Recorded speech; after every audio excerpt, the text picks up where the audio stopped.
And then next and last, we've got face. Now, I've got quite a few face things. Some of them are quite small. I am still trying to do a no buy and buy as little as I possibly can. So I've used up quite a few small sample sizes of stuff.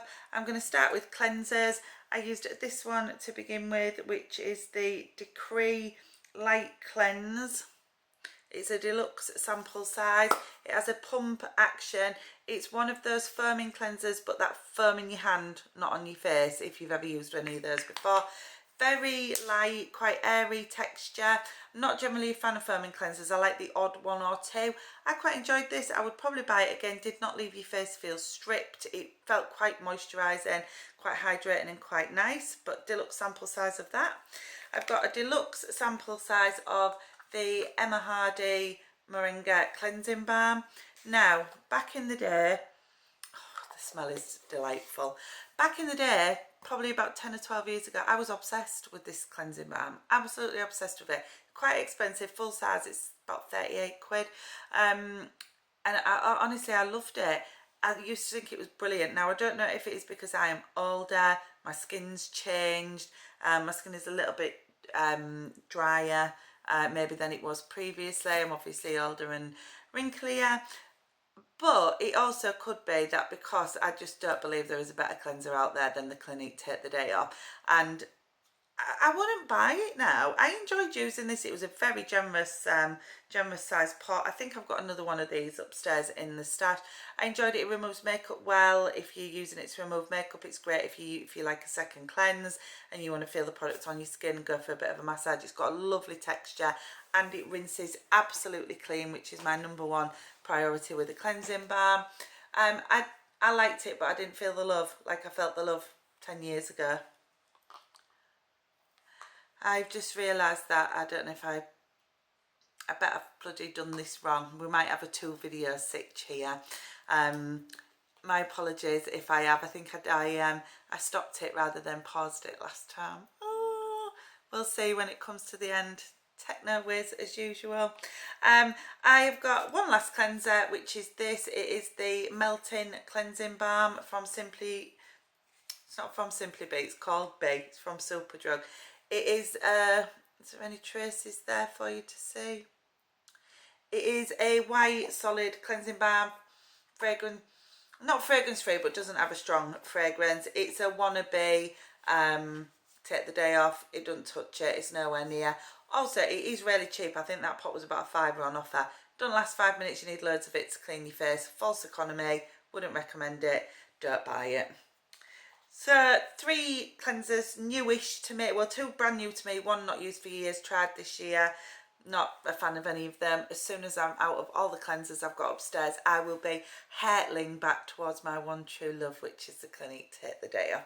I've got a few serums, one you've seen before, or 2 actually that you've seen before. This one is the number 7 Hydroluminous. It's a hyaluronic acid. It's very thick and gloopy, quite tacky on your skin. If you don't like that texture, you would not like this product at all. However, it is super hydrating. I think it is a fantastic product. I use it all of the time. I use it to mix with this, which I've only got one here, because what have I been? Oh, I've been using something else as my vitamin C, which we'll come to, but I've gone back onto my old favourite. So my old favourite, this is an empty vial of the Dr. Seabag vitamin C powder. I try and try and try, nothing compares. I'm forced to buy this ridiculously expensive stuff, but what can you do? And I mix it with a serum, and I mix it with one of 2 serums, but I also use this on its own. So the 2 serums I mix this with is the actual serum that really does go with it in real life, which is the Dr. Seabag Serum Repair. But this is ludicrously expensive. I mean, it's a hyaluronic acid. It's multimolecular, it's got other good stuff in it, but ultimately it is a hyaluronic acid, and it is somewhat ridiculous, like 60 quid. And because I'm a div, I do keep buying it because it gives you this like tightening feeling on your face. But I've got to have a word with myself and accept I can't buy it anymore. So this is the last one of these you'll see. You've probably seen 2, 3, maybe even 4 of them before, I don't know. I'm not buying it anymore, I've got to stop. What I do mostly mix it with there is this, which is the number 7 one.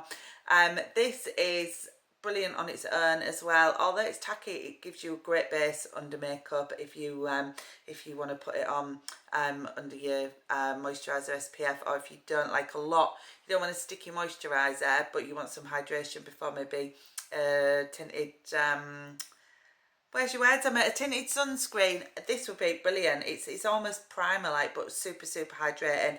Don't buy it on full price though. Keep your eye on Boots because they always put it on offer. Only buy it when it's on offer. And then I've got a serum that was new to me, which is the Vertery Superseed Serum. I've used a few Vertery products over time. I think they're nice. They're nice, but to me, they are not worth the money that they charge. This one, it's got a very sort of natural smell.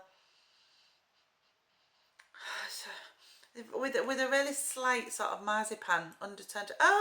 It might have almonds in it. It's a super nut. Oh, it's a super seed oil. It won't have almonds in it. They're nuts, not seeds. But it is very calming. Where I actually did like this for is I'm persevering yet again with the retinol, of trying to get through them, trying to make my skin like them. This will be the last year I do it, but I'm powering through. I'm going on. And if I have had a little bit of irritation from the retinol, or if I've used a bit too much acid, too many actives on my face, this really is a calming serum. Brings your skin right down, soothes, is good. But it's quite dear. I think it's about 60 quid, 65 quid, and you know, you could whack could probably get 2 Dr. Jarts for that, which do the same thing. So I don't think I'll buy it again. Sorry, Vertery, I've tried so hard to like you, because I think the ethos of what you're doing sounds great, but the products don't quite live up to my expectations. Then I finished this other serum. This is what I've been using in place of a vitamin C in the morning. This is the Glow Recipe Watermelon Dew Drops. It's a niacinamide based serum. It's nice. Does give you a tiny bit of a glow, but that's it. Did nothing. I didn't feel that I was getting any supercharged ingredient driven benefit from this serum. I would not buy it again at all. It's also got an extremely strong watermelon smell, fake watermelon. Not a fan. I've got a little mini of one of my absolute super faves. This is the Clinique, what do they call it? Moisture Surge serum. This is just a little mini. I've got quite a few of these little minis. I think this is brilliant. It's been reformulated, and I've tried the new formulation, and I don't think that's quite as nice actually. This is one of the old formulations. Maybe I just had a duff one, but anyway, if you haven't tried this, try it. Reasonable price. We know I love Clinique. I know it's boring, it's not trendy on the internet, but I like a lot of Clinique products. This is another one of them. And then I've got Algenist Retinol Firming and Lifting sample size. Can't tell you anything about it. Wasn't enough to get results from. Didn't irritate my skin though, so for those of you looking for a retinol, you usually know first time around if it's going to irritate you. This one didn't, so it might be one to try, but results wise, no idea. I have a dearly departed old favourite. This is the Dermalogica Intense Eye Repair Cream. This is yeah, I think it is my favourite. My 2 favourite eye creams are this one and the Ren Vitamin C one. In a winter though, this one is so much better, much more hydrating. Again, it's freaking dear in it. I think it's about 50 quid. Maybe not as much as that, but it's so good. I've got some other eye creams that I've got to get through, but when I'm back to buying, I will buy this again. Love it, love it, love it. I've got here, this is a sample of, what is it? Oh, it's that Osmorivika, what I can never smell, that Queen of Hungary brand, and it was that blue, is it blue algae or something like that? I can't read the writing on it because I'm in the, can't remember what it is. It's blue algae or something like that, and it's like a pale blue gel moisturizer, very hydrating. I've had it before in multiple deluxe sample sizes. Yeah, I'd buy it. Beautiful. And then I've got 2 of my all-time favourite moisturisers, and three actually, three of my all-time favourite moisturisers.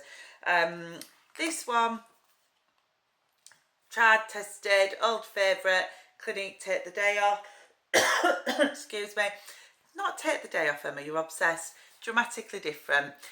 This is a deluxe sample size. I would have got it in a kit. I buy a lot of Clinique kits because you get better offers, cheaper.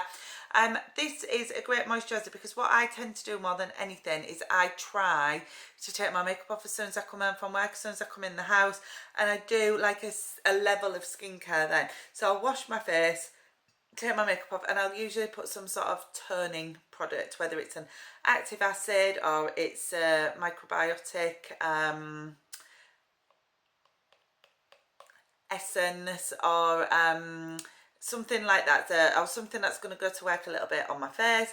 Then after I've had my tea or whatever, I'll put on whatever is going to be my proper active for that night. So if I'm using a retinol or a glycolic serum or something like that, and then an hour later I'll put some moisturiser on, whatever I might be doing. But by the time I'm going to bed, I need a little bit of maybe just another extra layer of moisture, but I don't have any particular night creams or anything like that. I use all moisturisers interchangeable, but this is a great one for just an extra layer of moisture before you go to bed. Love it. I love this product. It's another cheapie. It's the Ordinary Natural Moisturising Factors. This tube I think is about $4.50 or something like that. Super hydrating, great under makeup, but I believe this is one of them Ordinary Swizzes. Most of the Ordinary things are not Swizzes. This is a false economy because you think you're getting a really cheap moisturiser, but I'm not kidding you, these do not last 5 minutes. I go through this tube, and it is the little one, so it's 30ml, but that tube, I'm not kidding you, probably only lasts me like 2 weeks. You have to use loads of it, next to nothing in it, so you end up buying twice as much, which is then the equivalent of a full-size moisturiser, but almost like a beauty parent, that, innit? Don't use a lot of Ordinary products. The things I like, I really like. I'm not against them at all, but yeah, it annoys me that it don't last very long. And then this is one of my super faves. If you've never used this, will I get a spray? No, probably just a few white blobs on my face now. This is the Dr. Jart Ceramidin Cream Mist. It's like a moisturiser in spray form. I can't tell you how amazing it is. How it is super hydrating. It doesn't disturb your makeup, I don't think, when it's full. Not once it starts getting a splatter, then it does disturb your makeup. But when it's full, you can put it over makeup and it's fine. Brilliant on holidays, brilliant on flights. There's lots of spray products that I love. My absolute favourite is the Hylamide Sub-Q spray. I love that, and the one I can't say the name, the Queen of Hungary one, the spray of that, divine. But as this is not as luxurious, it's like a fundamental basic product, but it's brilliant. Absolutely would buy it. Well, I've got more. I have more. I will purchase more in the future, but I would really recommend trying this if you ever need to top up your moisture on the go, or you just want an extra layer, just an extra level of hydration. It's much more like a moisturiser than like a hyaluronic spritz, or like the Queen of Hungary one. Definitely more like a moisturising cream in spray form. Fabulous. And then I've got one item of makeup. I've mentioned this before a couple of times, so I won't go on about it. I can't say it again. I'm so sorry to all these brands owners that I'm butchering your names. I think this is Uma, U-O-M-A. It is a beauty brand. There's a full range of products. This is the Drama Bomb mascara. They sell it in maybe Feel Unique. ASOS has some of the range, but I buy it from Liberty. This is a big chunky fat brush. It's a bit similar to the, what is it, Too Faced or Urban Decay, the Better Than Sex brush, which I hate that mascara. I think it's dog shit. I can't believe it gets the hype it gets, but I do like a big fat chunky brush, and this brush is a little bit similar to that. The formulation is big fat lashes big fat lashes. It's called Drama Bomb, and it is a drama bomb. Don't buy it if you want like lovely natural defined lashes, but if you want a big fat chunky black mascara, then I would highly recommend this. So much so I've repurchased it, and I don't often repurchase mascaras unless I love them. So that's it, that's my empties. Another load of stuff got through. I've managed to not spend anything, I don't think, since the last time I was here, so that's a Brucey bonus, isn't it? I am powering through the stuff I've got upstairs, which is why there's a few different things. So this might be all one video, who knows? I'll find out when I turn it off, but if not, it's goodbye from part 2, second video. See you soon, bye!